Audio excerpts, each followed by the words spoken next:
The empowering of our project teams has always been most successful when we've been able to approach the firm, the organization as a whole, and really talk about why sustainability and thinking about performance on a broad scale is important to our clients and important to the firm and the success of our firm.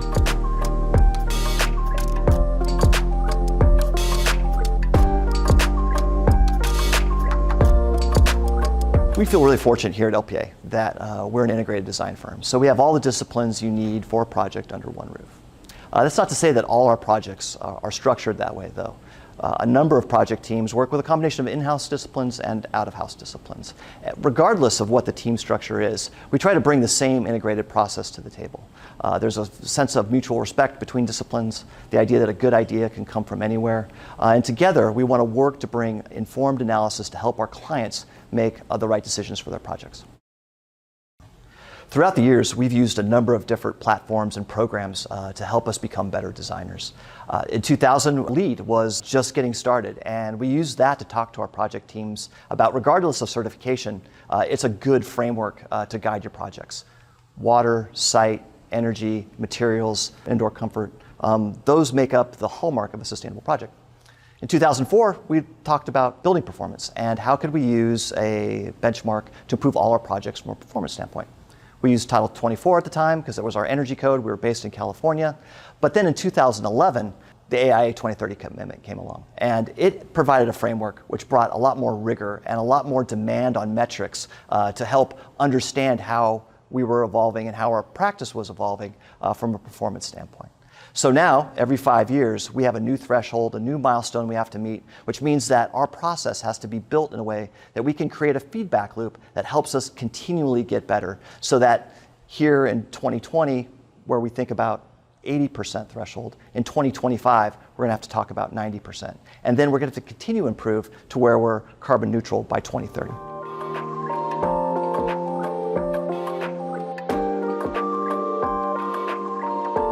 When thinking about empowering your project teams and wanting to raise the level of expertise across your entire organization, education has to be a part of that. And the way we approached education was a comprehensive training program through a program we called LPA University. I think we've all been to a training program where you went to the training, you didn't have to apply it for a couple of weeks, and the time in between caused you to lose a lot of the fundamentals that you had picked up during the session. So thinking about training maybe in smaller groups in a more timely fashion allows the people who are receiving it to apply it directly to their project when they get back to their desks is going to be way more successful. It's not just a one-time thing. Education has to be repetition, has to be continuous.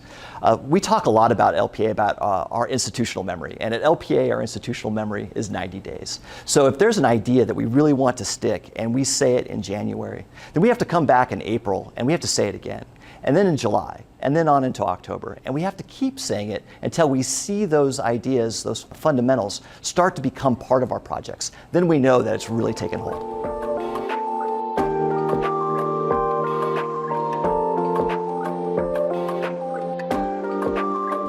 I think we're all used to the fact that aesthetics in the past has always been the criteria by which design excellence is measured. But to achieve sustainability at scale, to achieve sustainability across an entire organization, performance has to be tied to design excellence. And now what we've found and what's been successful for us is using sustainability, using performance as a way to bring and give more meaning to the beauty of a project because they're working hand in hand.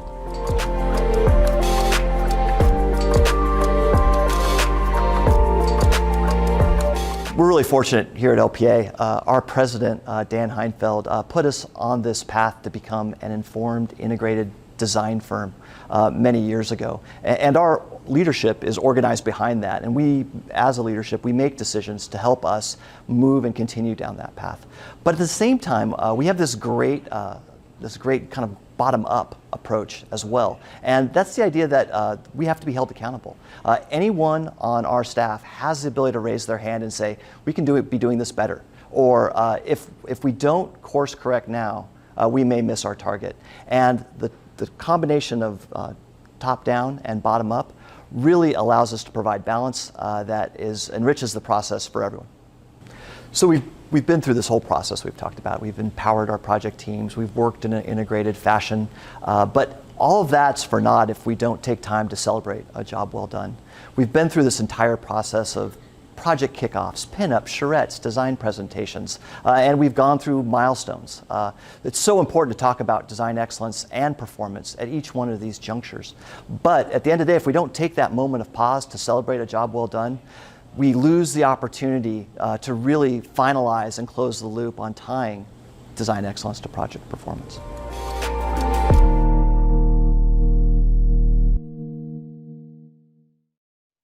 Changing lives by design is a great reflection of LPA's philosophy about being very intentional about their approach. You'll notice how kind of cogent and comprehensive their approach was. It wasn't ad hoc. Things aren't at the random acts of sustainability stage where many firms are at. But it's a very intentional approach, almost as intentional as their design. And that's an important thing to think about. You can't just kind of take an ad hoc approach to this. Teams are empowered. And I think no matter what your governance structure is, or if you don't have a governance structure for sustainability, the most important thing is to think about how you're going to empower your teams. And most importantly, how you're going to decentralize the expertise, whether you have a CSO or a sustainability director. I think the biggest mistake that I see frequently is assuming that that's where it stops. That's where the expertise and the authority and the responsibility stop. That's a good place to start, but over time, you are looking to evolve that so that the teams own the knowledge and the responsibility to implement on projects. That's really key. And Keith mentioned that they have the disciplines in-house, but like most firms that have that, sometimes they work with external consultants. Whatever your situation is, the important thing is to think about your relationships with your consultants. If you have consultants that are not willing to get on board, stop working with them, because plenty of them are. And if they aren't, there's plenty more out there that are. But the key thing is to think about, what is it that is successful? What does success look like working with this MEP, landscape, civil, whatever the discipline is? And to define that for yourself first, and then to work with the consultant to align your relationship proactively outside of the constraints of a schedule or a budget. The use of external criteria is always a great thing. Keith was talking about the use of LEED, others have mentioned Passive House, and the code framework for design excellence is an amazing rating system neutral thing to use. But using that as a basis to then establish your own internally driven minimum best practices is really where you want to end up. And we hear that from all of the successful firms, is that they have an internally driven standard that they work from. He talked about the importance of leadership and the top-down commitment, but also the bottom-up. And it's really important to empower people. Good ideas coming from everywhere, and that's a cultural thing. Are people encouraged to challenge the process, to innovate, to come with good ideas? If that's not part of your culture, then you probably are losing opportunities that you're not even aware of. Education. I think the important thing that Keith was inferring was that education needs to be not just ongoing, but strategic and applied. So the typical kind of ad hoc approach of go get your CEUs doesn't help get you where you need to go.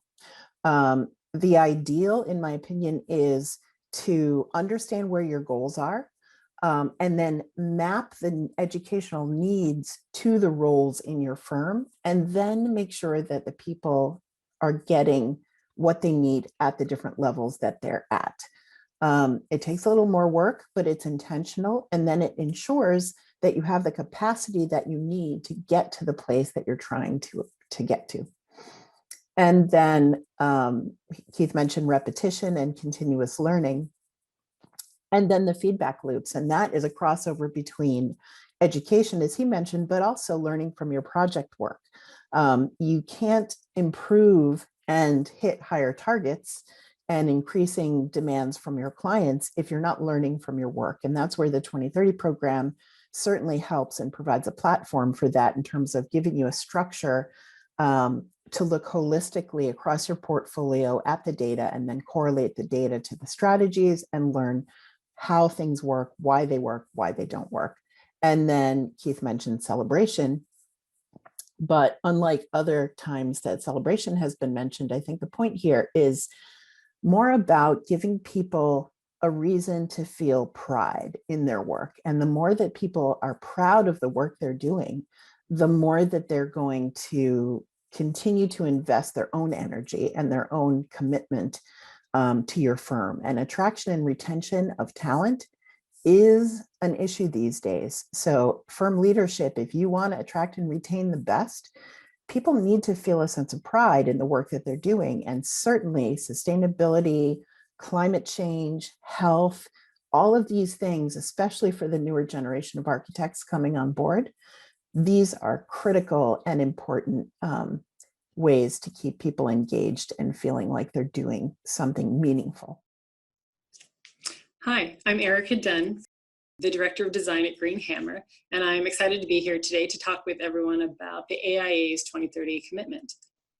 So Green Hammer is a unified design build firm of about 35 people in Portland, Oregon, and we're full architecture and contracting services under one roof. And our mission is to inspire the evolution of our living environment by creating buildings that promote health and protect the planet.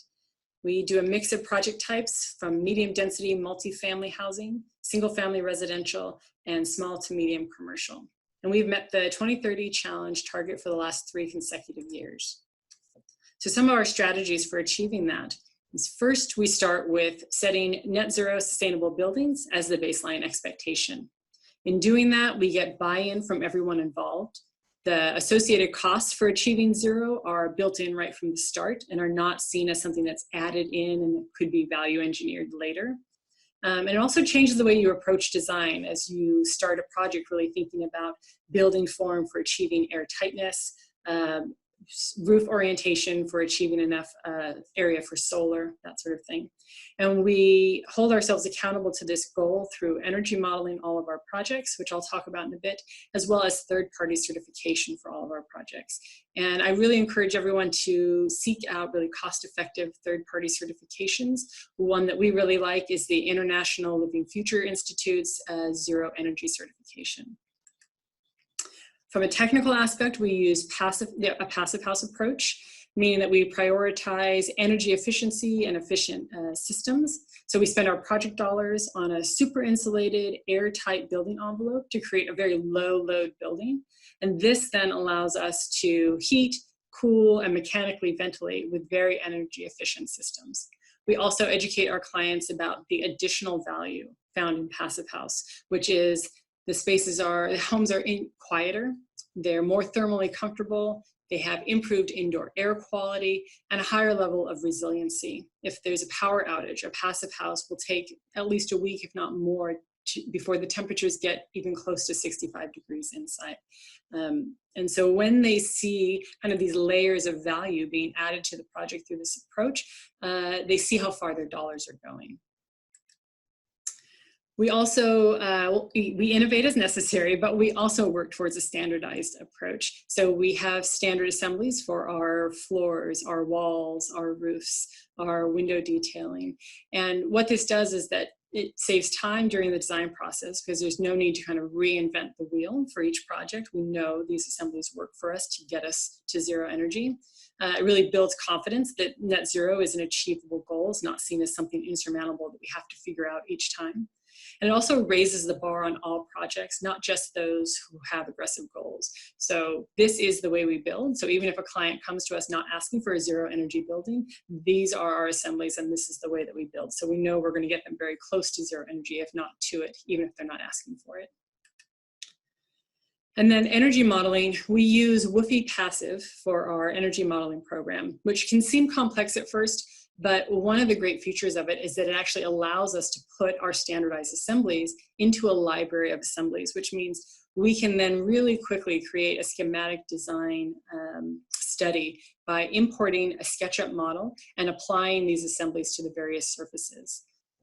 We also, on all of our projects, work with a solar installation trade partner to have them come out to the site early and do a solar analysis. So we can basically create our energy budget for the site.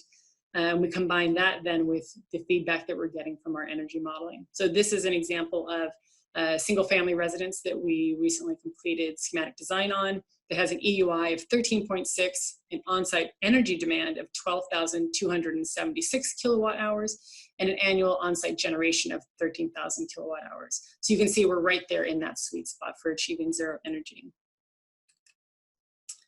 And then our last approach is that we create strong teams with a shared understanding.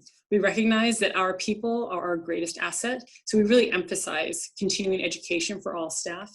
So we have had passive house training for many of our team members, both architects and contractors. And we do a lot of internal trainings and knowledge sharing so that we're always closing that feedback loop and pushing to make the next project even better, whether that's more energy efficient, more airtight, more cost effective. In some way, we keep that moving forward so we can stay at the forefront of this work. So in closing, the strategies that we use to achieve zero energy and meet the 2030 commitment are a net zero goal baseline expectation, using a passive house approach, having standardized assemblies, using energy modeling on all of our projects, even the small ones, and creating strong teams with a shared understanding. Thank you. This was jam-packed with many good points. I love the theme throughout this that there's no catch-up. Nothing is added on. Starting with the solar trade partner and establishing a solar budget and working backwards, including incorporating cost integrally into the design, everything is integrated. Imagine starting with a solar budget and designing to that budget. Imagine that. It's almost like if we design to the carrying capacity of a site, like we used to do before we got very sophisticated with technology. Additionally, in the same theme, when she was talking about the airtightness and the roof area, again, design is an outcome of understanding the constraints that lead to the design. It's not just the schedule, it's not just the budget, it's not just the site and the program, it's also these other aspects of the design that should be equally as thought of. They're not afterthoughts. You know, if you think about the human body, imagine if our kidneys or our lungs were afterthoughts the way that solar or other things frequently are. So it's taking a different approach, thinking about this holistically as if all of these elements of the building's functions were integrated and we're meeting a budget of resources that are available on the site. Accountability is a concept that really is important to be successful on many levels: accountability within the firm, accountability of teams, and also using third-party certifications. I thought that was a good point to think about. And investing money where it counts in non-moving parts, the building envelope, and using a passive house approach. It's easy to default to technology and try to use more and more technology to try and solve the problem, but there are solutions that create more problems and solutions that create fewer problems. And the passive house approach and investing in a great envelope are some of the kinds of solutions that result in fewer problems rather than more problems. I love the bravery, and in a way I hate to think of it as bravery, but it is assumed that you educate the clients in their practice. And I think it is still the norm in the firms, most of the firms that we interact with in our business, that firms are still afraid to push the client. And I love their approach, which is to educate the clients, still speaking to their interests, thinking about resiliency and how long do you want to be comfortable without power if the power goes out, and all those kinds of things. So every dollar is going farther when you're providing more value through these kinds of design approaches. So educating the client, giving them better quality, better value for their money, and doing it without begging. And this relates to another aspect of their practice, which is standardization. Doesn't mean that design is still not a creative process, but once you know a specific kind of assembly or design detail works, why reinvent the wheel? Certainly in larger firms, I see it all the time in terms of specifications, design details. Reinventing the wheel happens all the time, and that's very inefficient, and we don't quantify those invisible losses. But it's also a quality thing. And you saw in the images that she showed, the design details, and having a library of design details, especially how that works with how they do energy modeling and how that's integrated into the workflow.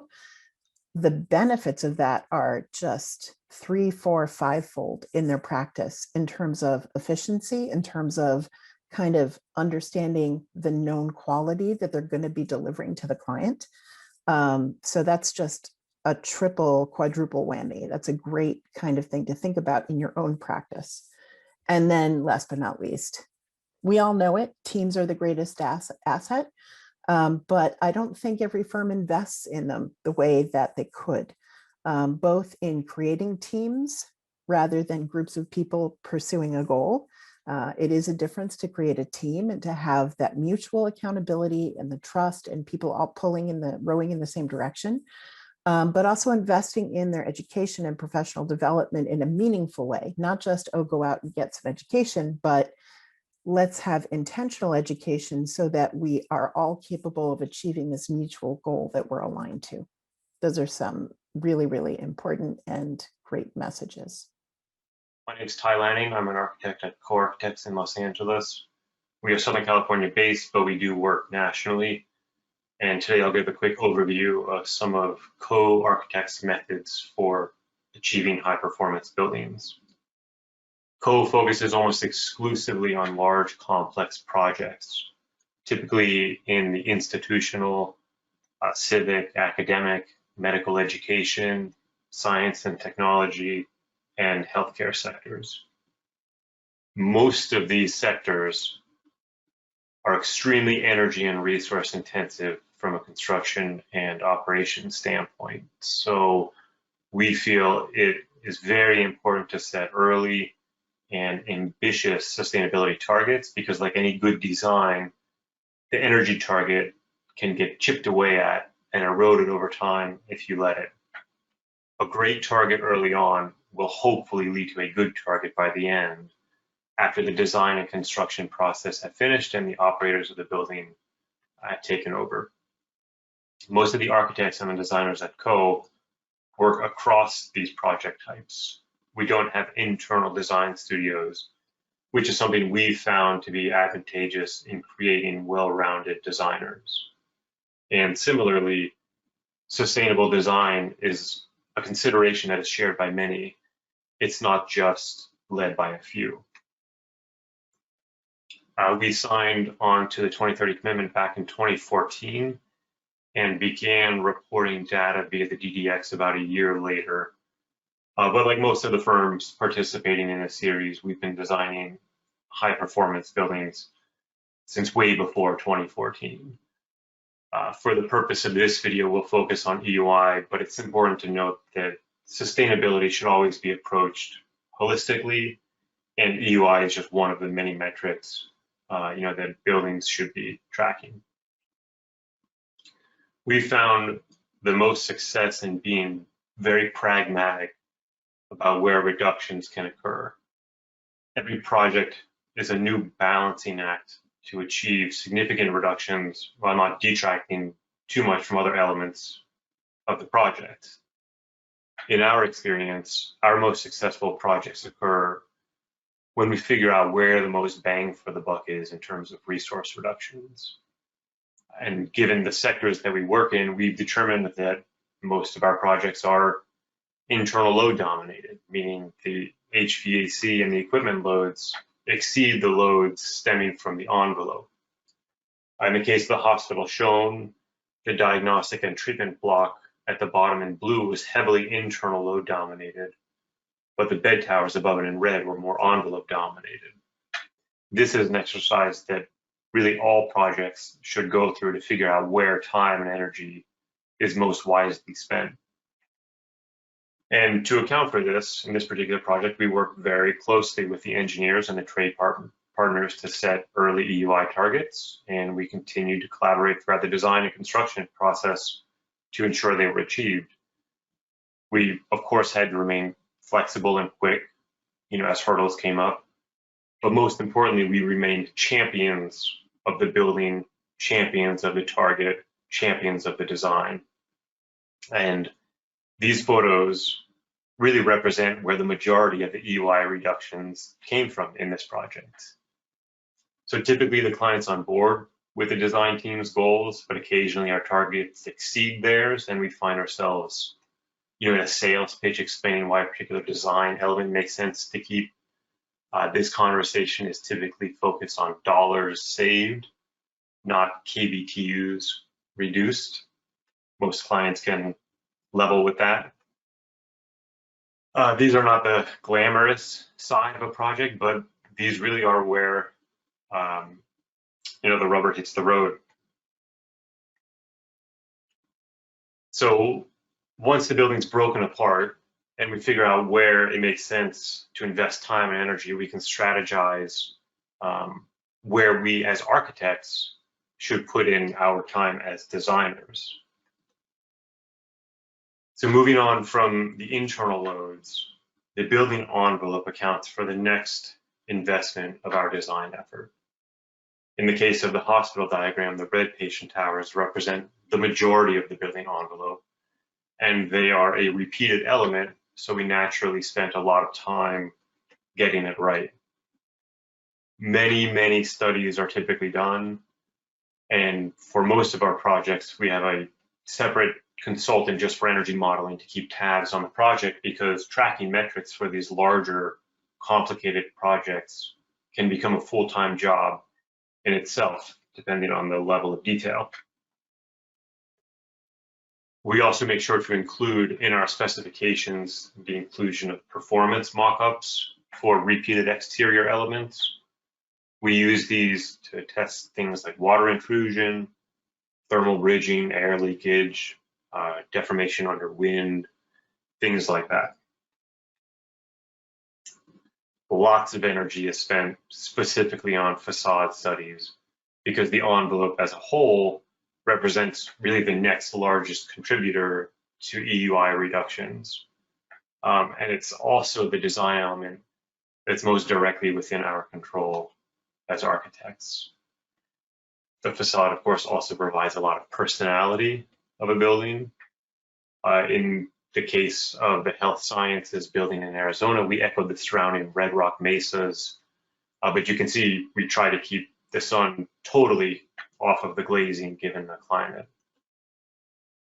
And given that much of our work is in Southern California and the Southwest portion of the country, we are big into overhangs and solar shading. So the other major building element that's at least partially in the architect's control is the building massing. This is to some degree dictated by the programming and the planning, but we do spend a lot of time determining how to make a building work efficiently for the occupants, which in turn reduces material consumption and has trickle-down effects. Some of the massing considerations are to organize public spaces along the perimeter, to capitalize on daylight potential, and placing the more utilitarian and the more sensitive spaces toward the interior of the building. Another opportunity we love to take advantage of is to bring the circulation outside where appropriate to reduce the volume of conditioned space. This is, of course, a climate-specific strategy. But in Southern California, we can do these things. We can create self-shaded courtyards. They can be used year-round, and they greatly increase the usable area of a building, but they really don't contribute to the energy loads. And similar to the facade studies, many massing studies are explored for a given project. This way, we can weigh the pros and cons of different designs and choose one that balances our goals appropriately. And this is the balancing act. It's knowing when to push and maybe when to save it for later.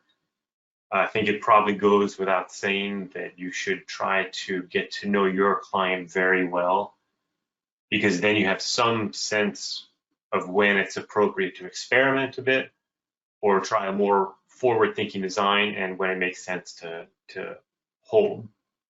And this is the last slide, which I'll leave here for reference later. This is really the second half of the DDX effort. The first, and obviously most difficult half, is making the building. But then you have to make sure that you are tracking the data correctly. You need to confirm things were metered appropriately.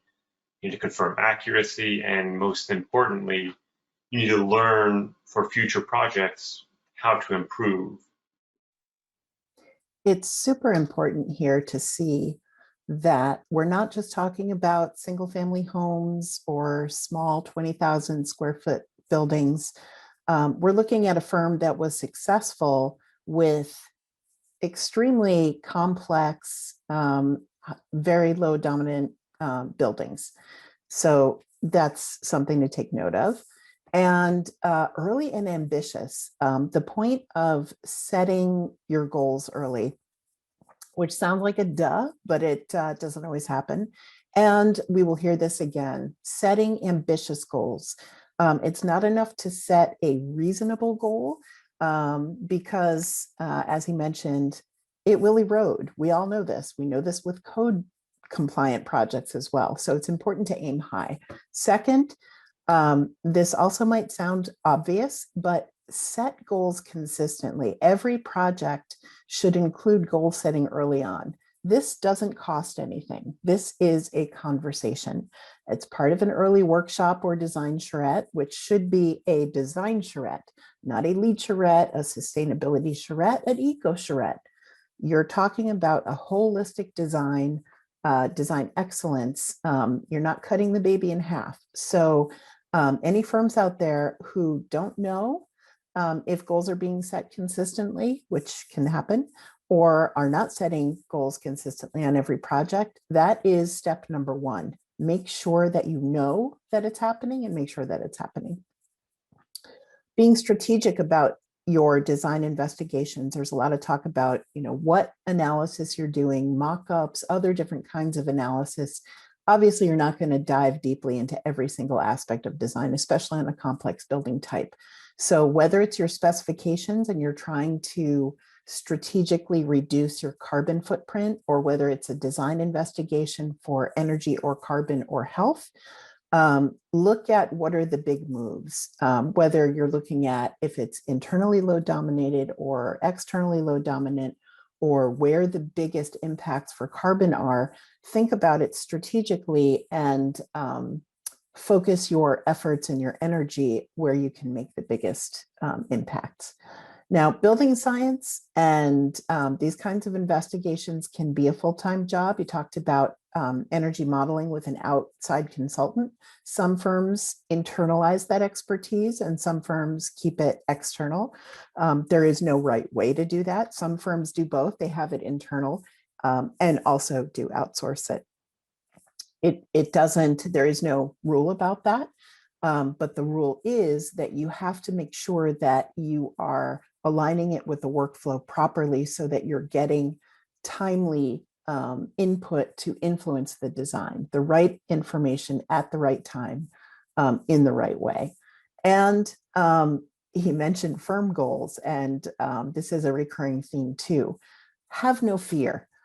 Internally driven goals and the ability to persuade, influence, convince a client, it's time now for design firms to take that on as part of their job. We cannot be afraid to push clients around these issues. Architects always push clients. It just depends on what issues. So now is the time that failure is not an option. We need to push around these parameters, but luckily it aligns with our clients' interests in terms of value, in terms of money, plenty of case studies out there. And last but not least, it's about leveraging your DDX data, your performance data. So if you're not in the 2030 program, highly recommend that you should be. But if you're not, then it's about understanding portfolio performance and understanding what you can learn from that so that you're improving your project performance all the time. Hi, I'm Brad Jacobson, a principal at EHDD in San Francisco. We've had really good success with the AIA 2030 commitment program. It's an incredibly challenging and rewarding part of the program is that it requires the full buy-in of the whole firm. So the credit for our success with it is widely due to the staff as a whole that you see represented here. So here are our results. We committed to it relatively early, around 2012, and we've been able to meet or exceed the targets each year since then. You can see the average firm performance in this kind of hatch over the course of that time, and it's getting better each year, and our firm performance relative to the target. Now, will we get to 80% next year? I'm not sure. It's getting harder, but we're trying. So what explains our success? First and foremost, I think the fact that addressing climate change in our buildings is central to our firm and to our mission as a firm is really important. There's a really good match with the program goals, which is net zero energy by 2030, and the fact that we've done many completed net zero energy projects over the last 15 years. We've been a leader in that, and it's shifted our practice towards low EUI buildings and really helping our clients find ways to get on-site solar on their projects. So that's helped a lot across our full portfolio. More specifically, when we joined and committed, we presented to our staff a clear set of expectations and process. We made it clear that our goal was not just to report, but actually to help lead the industry. And we came up with a relatively simple process that you see on the right of this slide, where we had a kind of office-wide facilitator to work with project managers on the reporting. We've tweaked it over time, and it's still a work in progress, but overall it works pretty well. But we also communicated outward to our project partners, especially our mechanical and electrical and energy modeling consultants, to explain how we use energy modeling in our practice, how we don't just want compliance models, we need performance models. We need models that are predictive of the EUI that we actually expect in the project. And so that's a baseline. And so this document, this standard scope of services, we'd send out when we requested proposals, and it would be a point of discussion with our consultants to make sure their proposals actually captured the scope that we needed to achieve low energy use. We've also made it a focus of how we measure our work and communicate that, both internally and externally. We built a board in our lobby that tracks all our active projects, EUI, and % better performance as a way to keep everyone focused and accountable. And it's been a great conversation piece for visitors that come into our office. Moving ahead, we've shifted a bit towards a vision of climate positive design that doesn't quite match up with the way the program has been as it existed, which has been focused on energy use intensity, low energy buildings, and PVs. But I think it reflects where the program is really going, where carbon is the focus, things like electrification combined with low EUI, leveraging the grid to get to true low carbon buildings, and a focus on embodied carbon throughout are really where we're heading in our practice and what we've been working on the last few years. We've also built a tool called EPIC that we're rolling out as a public website in the coming months or within this year that allows you to, at an early stage in the process, measure the holistic carbon, both operational and embodied, and set targets for getting to carbon neutral within a certain period of time. on your projects. And you see here an example where we looked at 3 options. So that's a quick summary. We're excited about the program moving forward, still committed to it, and appreciate this opportunity to share with you all. Well, now we get to hear from a firm that really does have quite a long track record with a commitment to net zero and with the program. So net zero is clearly central to their identity. That shouldn't scare you off. If net zero has not been central to your identity, it doesn't mean that you can't achieve what EHDD has achieved. It just means that you have to catch up. I love the emphasis on internal communication, and that was an emphasis from day one. It's critical in terms of managing the change and managing, a lot of firms may not realize that this kind of transformation, it's almost like a design challenge, this kind of change. You really need to engage people early on. And as he said, it really, unlike LEED and achieving certification on a project, which could involve a few people, this kind of success does require the entire firm, not just a few people.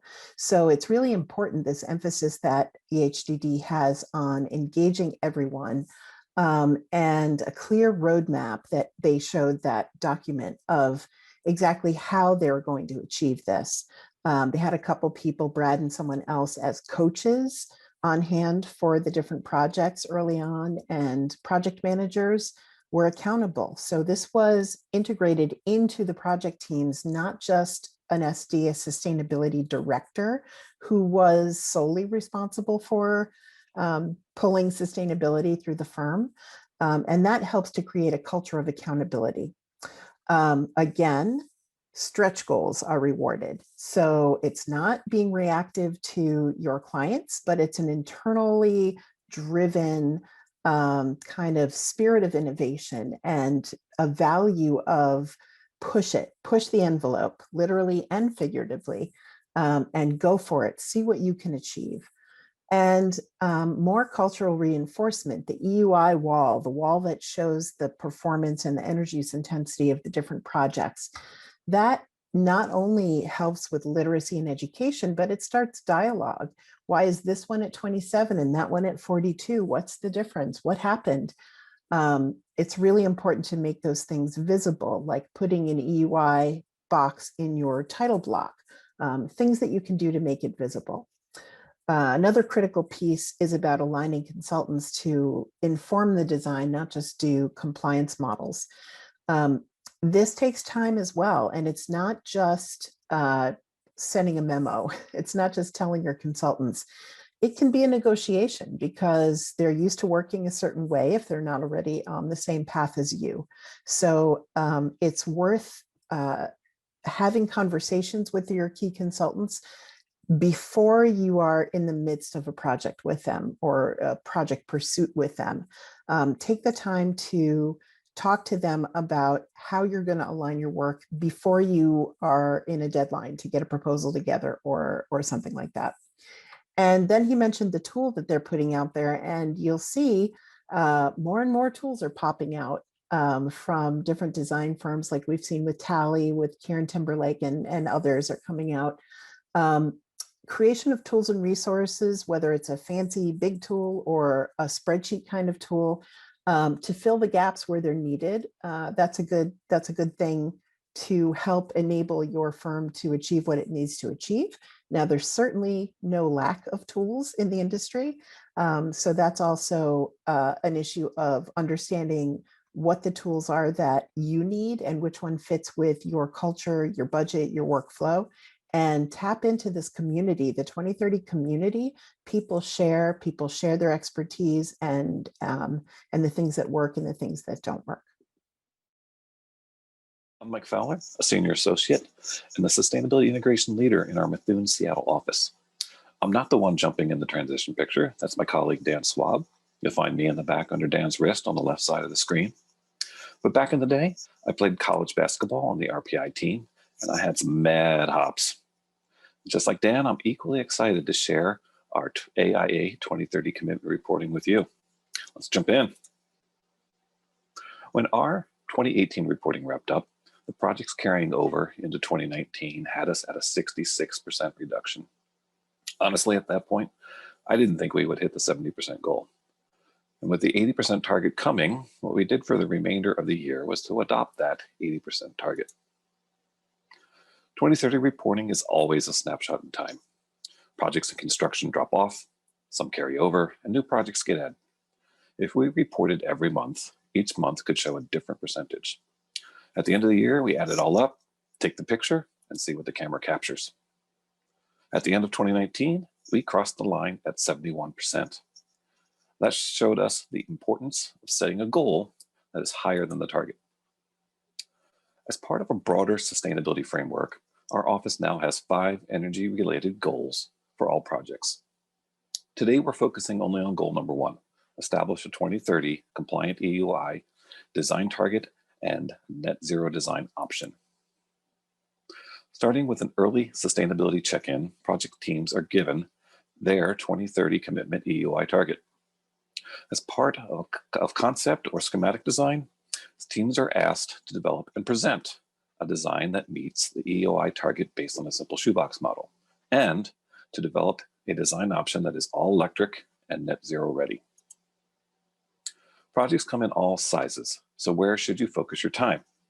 As a large firm, we have projects in all occupancy types and size ranges, ranging from 5,200 square feet all the way up to 715,000 square feet. So do I focus my own time on large projects? To a certain degree, yes, but not all of my attention. Our portfolio had approximately 5.7 million square feet with 35 projects, 55 buildings in total for that 70.9% reduction overall. The biggest project was 715,000 square feet, and in my opinion, that one laid a giant egg. It was 52%, our second worst performing project. If we did not have that project at all, the portfolio would have hit 74%. And if it had been a net zero project, the portfolio jumps to 77%. So big projects certainly do have the potential for big impact. 18 projects hit the 70% target. 5 were larger than average, 13 were smaller. Those 5 large projects were nearly 3/4 of all the floor area that met the 70% target. At some point, small projects can add up, and they have the same impact as one big project. The 13 small projects, if combined, are 150,000 square feet bigger than our giant 715,000 square foot project. While it's very tempting to focus on more large projects, using a consistent approach on every project will yield the best results. What I find more interesting than the 18 projects that met the target are the 11 projects that met the next 80% target level. These projects all had in common exceeding a strong energy code by 20 or 30%, or designing to meet the Passive House standard. It's not surprising that high performance walls and windows, building air tightness, heat recovery ventilation, and PV are a winning combination. Communicating 2030 results are another key item. This graphic is something we have used every year since 2017 as part of sharing our results within the office. It is shared at our monthly all-staff meetings during a recurring segment called Sustainability Snack. It has really helped ingrain 2030 targets and EUI literacy into our office culture. And I got to give a quick shout out to EHDD, who shared their EUI graphic in 2016, which inspired us to create our own version. It all starts with the 2030 baseline EUI in an open circle at the top. The black line is the estimated code minimum EUI. The 2030 commitment target is the green circle. If a project has an energy model, the predicted EUI is the small blue horizontal bar, and any PV in the project is represented by the light green area. The final net EUI is the bar in the electric salmon color. When you have a project or portfolio that meets the 2030 target, celebrate it. Hold it up high. Let others in the office see it. Be proud. Let team members be proud. Show that meeting the commitment is possible. I'm going to end with a quick look ahead. The decade ahead will be the most challenging in meeting the commitment, with levels at 80%, 90%, and 100% zero net carbon. This commitment has always been, and it will continue to be, all about integrated design. I hope you will join me in setting a new, higher goal for your AIA 2030 commitment, one that sets a zero net carbon design portfolio as your office goal every year, starting in 2021. No more percent better than the code, no more percent better than the baseline. We can do it. This is possible, and we need all of you. Keep pushing your projects to achieve zero net carbon. If you're not successful at first, keep going. Eventually, the ideas planted will grow. And when you do have a project or a portfolio that hits that 80%, 90%, or net zero level, pop some champagne and celebrate. Thank you for watching and learning about some of our Mithun efforts. I hope you'll find something that may be useful in your own AIA 2030 commitment. And everyone, please stay healthy and be safe. Wow, that was a fantastic clip to end on. So inspiring. I have goosebumps. Wow, Mithun left us with a lot to think about and a lot to be inspired about. First of all, I love the message about aiming higher. This is something I've seen both from the owner side and from the designer side. The truth is, if you keep to a safe, realistic target, you're going to achieve lower than your target in reality. We all know that a lot of buildings don't meet code that are aiming for code. And the truth is that you have to aim higher to really hit your target. Some of the owners that I've been working with actually want the design firms to use EUI as a floor and not a ceiling, and to start with the mindset of always designing to zero. So starting at zero and then using that target EUI as the fallback position. So I love their message about aim higher and shooting above. You'll also notice that they have internally driven goals, and this is something you'll see with all of the successful firms, that they're not reactive to client demands, that they are really internally driven, and it's all about their brand, their value, their commitment, their culture.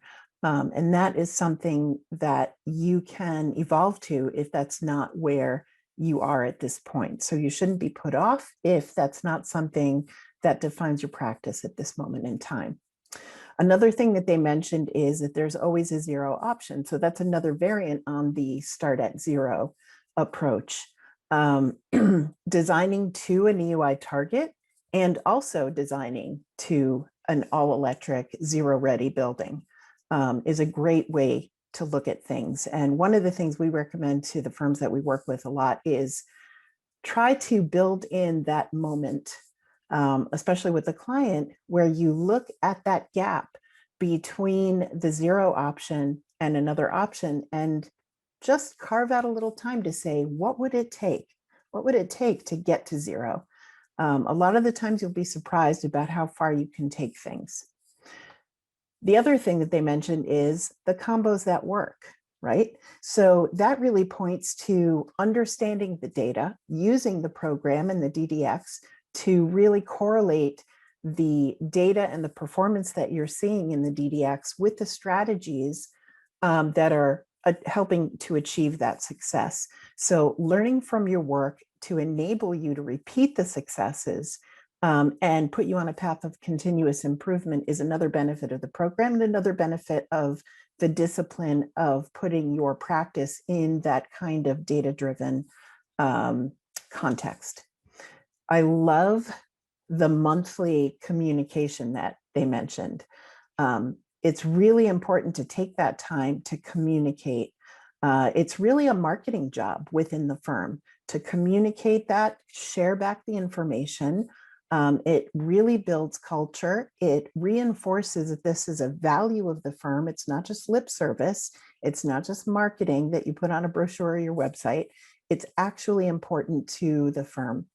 It helps with education and literacy and all of those things. And then last but not least, celebrate, which is really what the communication also helps do.